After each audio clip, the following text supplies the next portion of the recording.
This is an enhanced podcast review of Uglies by Scott Westerfeld. It is a young adult fantasy novel that was published by Simon Pulse in 2005. The book takes place in the future, after our current civilization has been destroyed. It is not exactly clear how this happened, but I get the sense we did it to ourselves somehow. In the new society, everyone receives cosmetic surgery when they turn 16 to become pretty. Younger children are called littlies, adolescents are called uglies, and once you turn 16, you become a new pretty. The story centers on the character of Tally, who is 15 years old and 3 months away from her surgery. Most of her friends have already had the surgery and have moved to New Pretty Island, where the newly prettified teens hang out and have parties all the time. Tally and the rest of the 12 to 15-year-olds are stuck in Uglies city dorms until they turn 16. Tally is impatient to get the surgery and join her old friends and start her pretty life. So, as the book opens, she sneaks onto New Pretty Island to see Paris, her best friend, and is nearly caught. As she makes her escape, she meets Shay, another ugly, who shares her birthday, who is also sneaking around New Pretty Island. The two become friends, and we find that although they share the same birthday and both enjoy playing tricks and living a bit dangerously, they each have very different views about the surgery and turning pretty. It turns out Shay doesn't want the surgery.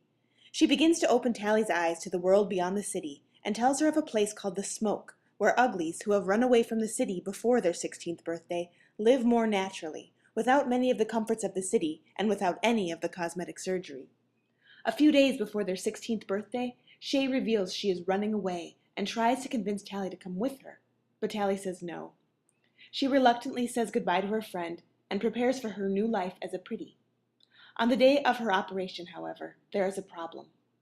Tally is taken to a secret location where she meets a woman from the Office of Special Circumstances who tells her that there is a problem with her surgery. She says they have been observing the friendship of Tally and Shay and want Tally to help them find the Smoke and this secret society. Tally refuses to help them, but the woman tells her that if she does not help and betray her new friend, she will never be allowed to have the operation. Tally struggles with this decision for some time, but ultimately agrees and sets out to find her old friend. This book is a page-turner. The book is nearly 300 pages, so I thought that I would read it over a few weeks. But I read more than half of it in the first sitting and finished the book in 2 days' time. I bought the book on the recommendation of a 5th grade friend of mine who just loved it and made me promise that I would read it. I'm glad he told me to because I really enjoyed it. There is a lot to like about it. I enjoy post-apocalyptic books in general, so there was that aspect that interested me.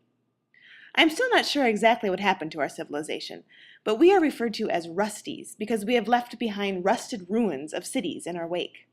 The new cities are built above magnetic grids and kind of hover above the ground. Hovering is also a frequent means of transportation, as they have hoverboards that can be ridden all over the city and even out into the wild as long as you stay above magnetic deposits in soil or in rivers. There is a great scene where Tally and Shay take their hoverboards out into the rusted ruins of an amusement park and ride them over the track of an old roller coaster. What is really interesting about the book, though, is the thematic elements it weaves throughout the story. Issues of peer pressure, conformity, self-worth, and individuality are at the heart of the novel.